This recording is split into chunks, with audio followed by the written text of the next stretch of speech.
Durant les mois qui ont précédé la sortie de The Batman, j'ai produit une série d'essais vidéo qui explorait la filmographie du Croisé Masqué. Au cours de ces vidéos, je remettais chacun des films de Batman en contexte à la manière d'un historien qui peut prendre du recul face aux événements, contrairement à un journaliste qui doit documenter ce qu'il voit de plus en plus rapidement pour faire la course à ses compétiteurs. You know what my husband said about the news.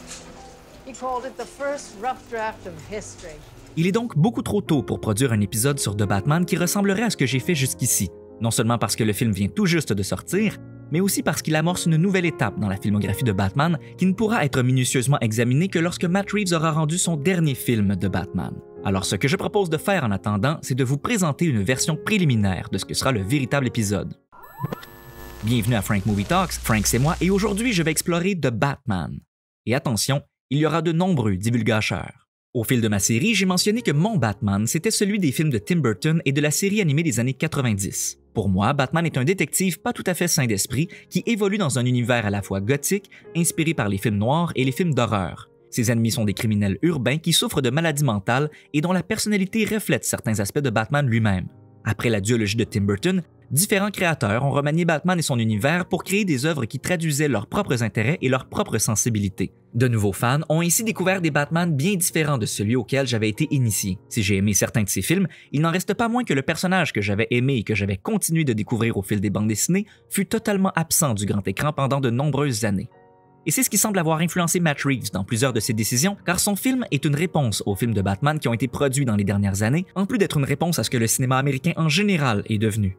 Lorsqu'on écoute les multiples entrevues de Matt Reeves et de la distribution du film, on entend beaucoup parler des Batman de Tim Burton et même de celui interprété par Adam West, et il est frappant de constater l'absence des Batman plus récents dans leur discours. Je ne crois pas que cela traduise une aversion pour les films de Nolan ou ceux de Snyder, mais cela révèle tout de même à quel point Matt Reeves et son équipe ont choisi de prendre une direction différente et parfois complètement opposée à celle de ces deux cinéastes. Au fil de ces entrevues, on nous a souvent dit que The Batman allait s'inspirer de Year One, de Long Halloween et de Ego. En effet, comme dans Year One, Batman est maladroit, Alfred est peu présent, Gordon est pratiquement le seul policier de Gotham qui ne soit pas corrompu, et il est fait mention du Joker à la fin. Somebody's threatened to poison the Gotham Reservoir. Calls himself the Joker. Comme dans Long Halloween, Batman enquête sur une série de meurtres qui auront pour effet de mettre fin au règne des mafieux ordinaires comme Falcone ou Maroni pour les remplacer par les Freaks, tout en effaçant complètement le personnage d'Harvey Dent qui se trouvait au cœur de cette histoire. À certains moments, c'est de sa suite Dark Victory dont le film s'inspire. Quant à la bande dessinée Ego, ce qu'elle a fourni au film, c'est une compréhension approfondie de la psychologie de Bruce Wayne. Mais j'ajouterai deux autres titres qui ont visiblement inspiré le film, Earth One et Zero Gear. Comme dans Earth One, les Wayne furent tués alors que Thomas se présentait comme candidat à la mairie et Alfred était leur garde du corps, un ex-militaire s'appuyant sur une canne et qui a introduit Bruce aux arts martiaux. On y apprend également que dans cette version, Martha n'est pas une Kane, mais une Arkham, et donc qu'il y a des antécédents de maladie mentale dans la famille de Bruce. Le deuxième volume de Earth One présente le Riddler en tant qu'adversaire extrêmement dangereux, tout comme Zero Gear, dans laquelle il inonde Gotham alors que Batman en est encore à ses débuts. Le Riddler constitue un excellent choix de premier adversaire pour ce nouveau Batman qui est présenté comme un détective, puisqu'il représente un défi intellectuel pour le Croisé Masqué. Comme dans les BD, le Riddler est persuadé qu'il aide Batman, ce qui fait réaliser à ce dernier que la seule chose qui le sépare de ses adversaires est son refus de tuer, et qu'il ne peut plus se contenter d'être un vengeur sadique. Influencé par le tueur du Zodiac, le Riddler rappelle aussi ces individus extrémistes qui utilisent les réseaux sociaux pour développer une communauté qui leur ressemble. Or, le film prend bien soin de ne pas le glorifier, et il semblerait que c'est l'approche que Matt Reeves prendra pour chaque adversaire de Batman puisque même son proto-Joker n'est pas particulièrement remarquable. À travers le personnage de Catwoman, Matt Reeves a l'occasion d'aborder des thématiques comme le privilège blanc, le patriarcat et le regard masculin, ce qui déplaît aux gens qui ne veulent pas de ces thématiques dans leurs films de super-héros, tout en oubliant que celles-ci ont toujours été présentes dans les œuvres originales et dans d'autres films. You have Catwoman say stuff about white privileged elites and she makes a suggestion that Bruce Wayne as a child when his parents were killed, he doesn't really have a right to be super upset about that because of course he was very, very rich. That kind of rings hollow. You know, a lot of these lines seem like throwaways for film lefty Twitter. En plus du Riddler, de Catwoman et du Joker, le film met aussi en scène le Pingouin, que j'ai appris à connaître à travers les BD comme un gangster ambitieux, lâche et opportuniste. Et c'est donc la première fois que nous revoyons les 4 vilains principaux de la série des années 60 dans un même film depuis celui de 1966. Une incarnation de Batman que Matt Reeves apprécie beaucoup et à laquelle il rend parfois hommage au cours du film. En ce qui concerne l'enquête au cœur du film, bien que celle-ci soit très bien ficelée, la conspiration qu'elle révèle et qui effraie le DA au point qu'il préfère mourir plutôt que de dire la vérité est finalement bien peu conséquente et fait l'effet d'un pétard mouillé. Même si Bruce apprend que son père n'était pas aussi droit qu'il le croyait, une petite discussion avec Alfred rétablit le statu quo et aucune révélation n'a d'impact sur le récit, que ce soit l'abandon du projet Renewal, les antécédents de maladie mentale dans la famille de Bruce ou l'enfance du Riddler dans l'orphelinat des Wayne. C'est pourquoi même si Matt Reeves prétend qu'il n'a pas écrit son film pour qu'il ait besoin d'une suite, c'est drôlement étrange de constater que tous ces problèmes représentent en réalité d'excellentes opportunités pour introduire The Court of Owls dans le prochain film. En effet, vu l'état de la ville à la fin et puisque Bruce doit maintenant avoir envie de laver le nom de son père, il ne serait pas surprenant de le voir sortir de sa phase emo et développer son image de playboy milliardaire pour relancer le projet Renewal, une initiative qui ne plairait pas aux hiboux et qui ne leur plaisait pas non plus à l'époque de Thomas Wayne qu'ils ont par conséquent intimidé jusqu'à ce qu'il abandonne son projet. Bruce serait alors victime de la même intimidation.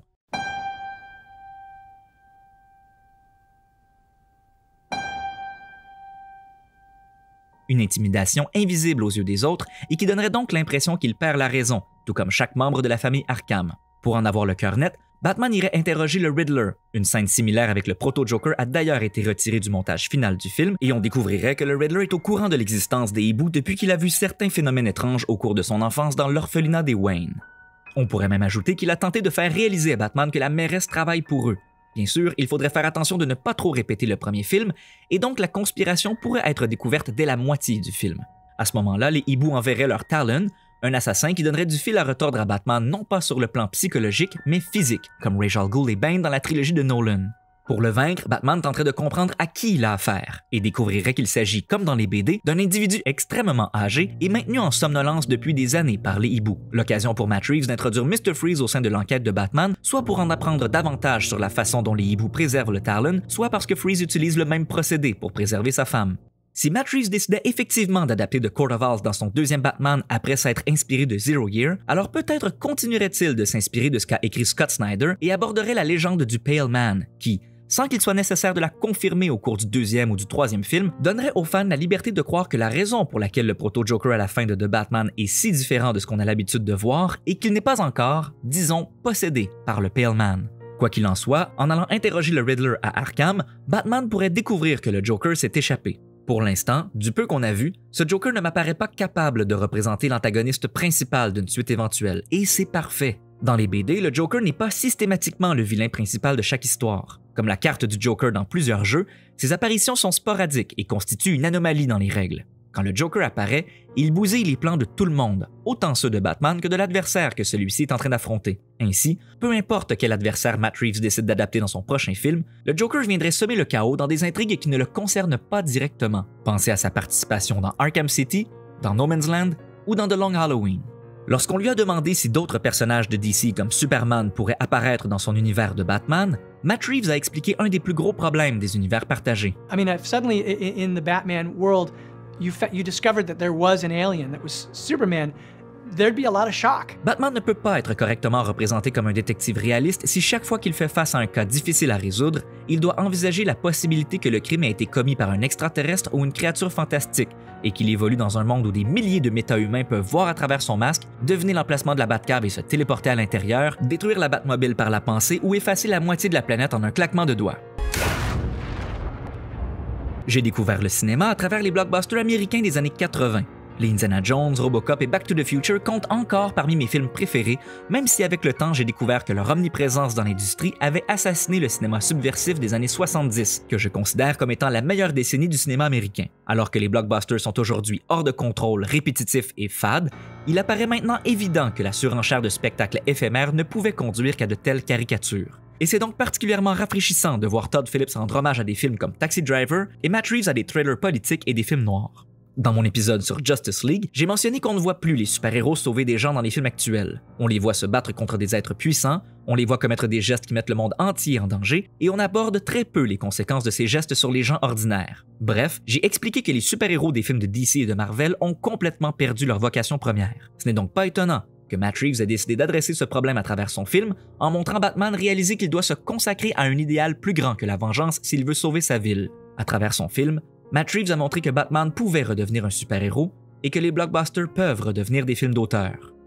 Puisque le film vient tout juste de sortir et qu'inévitablement il est comparé à la trilogie de Nolan, j'en profite pour donner mon avis personnel. Pour moi, il s'agit d'un des meilleurs films de Batman qui, sans parvenir à surpasser les Burton, surpasse largement ceux de Nolan, ne serait-ce que grâce à une compréhension plus juste de l'univers de Batman et à un scénario beaucoup moins contradictoire. Pattinson offre une interprétation hypnotisante. Lorsqu'il entre dans une pièce, il dégage une aura palpable et impose le respect comme seulement Keaton et Conroy étaient parvenus à le faire dans le rôle, tout en jouant un jeune Batman qui ne semble pas encore tout à fait à l'aise de porter ce costume bizarre devant des gens qui le regardent. Même si Batman Begins prend bien soin de nous expliquer par ses dialogues que Batman fait peur, Nolan se montre incapable de le démontrer cinématographiquement. On ne ressent rien lorsqu'apparaît le Batman de Bale et les changements apportés à son costume à partir de The Dark Knight ne font qu'empirer les choses. Je ne trouve pas que Pattinson est plus emo que ne l'était Bale ou Affleck qui jouaient leur Bruce Wayne continuellement triste. Je crois plutôt que ce commentaire vient du fait qu'on le voit maquiller ses yeux noirs et qu'il n'a pas encore développé sa personnalité de playboy milliardaire. Il est important de comprendre que tout comme Superman, Batman n'a pas deux mais trois identités. Il y a Batman, il y a le Bruce Wayne qu'il ne montre qu'à ses proches, et il y a le faux Bruce Wayne. Pour l'instant, Matt Reeves et Robert Pattinson ne nous ont pas encore montré le faux Bruce Wayne. Par contre, sans qu'il soit aussi sadique que Keaton, j'ai pu enfin revoir un Batman qui est réellement intimidant. Comme d'autres acteurs avant lui, Pattinson a reçu beaucoup de négativité de la part de ceux qui ne le voyaient pas dans le rôle. Ils ont d'abord critiqué son âge, puis sa taille, et trouveront sans doute bien d'autres choses à dire qui ne font que trahir leur méconnaissance de sa carrière et de son talent. Bien sûr, on ne peut souligner le jeu de Pattinson sans saluer le jeu de toute la distribution. Le film a même réussi à me faire aimer la Batmobile. En effet, celle-ci est bien peu présente dans les bandes dessinées, et j'ai toujours trouvé que son inclusion dans les films répondait à un besoin qu'a Hollywood d'imposer des poursuites en voiture dans chaque scénario. Ceci étant dit, c'est un petit prix à payer pour voir Batman au cinéma, et j'aime voir comment chaque cinéaste décide de démarquer sa Batmobile. Matt Reeves a révélé s'être inspiré de Christine pour rendre la sienne plus terrifiante, et pour moi, ça fonctionne. Je n'ai pas du tout envie d'être pris en chasse par cette Batmobile, et je suis heureux de ne pas l'avoir vu sauter de toit en toit et renverser des voitures de police comme dans Batman Begins ou All-Star Batman and Robin de Frank Miller. Quand on lit les bandes dessinées, ou même quand on regarde The Animated Series, on se rend compte que Batman ne fait pas que tabasser des criminels, mais qu'il tente de sauver sa ville en s'impliquant dans la société. Et c'est pourquoi la fin du Batman de Matt Reeves est très prometteuse. Cependant, je dois avouer que je ne suis pas un grand fan de la scène du Joker à la fin. Pour moi, ça ressemble au genre de truc que Marvel ajouterait après le générique, et j'ai peur que Barry Keoghan n'ait pas eu le temps de bien développer son angle sur le personnage. Ça me rappelle la première apparition de Gollum dans Lord of the Rings, alors que le personnage n'était pas encore fixé. Mais comme je l'ai expliqué plus tôt dans cette vidéo, il est possible que tout cela finisse par fonctionner. Et malgré ce que j'ai dit sur le fait que la conspiration n'a finalement aucun réel impact sur Batman, j'aimerais quand même souligner de nouveau un élément important du film en reformulant ce que j'ai dit plus tôt. Alors que Batman pense tout au long du film qu'il affronte le Riddler, il découvre à la fin que sa croisade contre le crime était si alimentée par la vengeance que le Riddler pensait que Batman était son allié, que Batman et lui étaient similaires.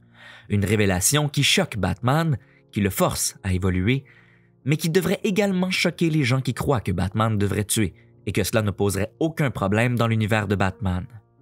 Au moment où j'enregistre la narration de cet épisode, Frank Movie Talks vient de franchir le cap du 500 abonnés, alors merci à vous d'encourager la chaîne. J'espère que cet épisode un peu improvisé vous a plu et j'aimerais savoir ce que vous avez pensé du film de Matt Reeves.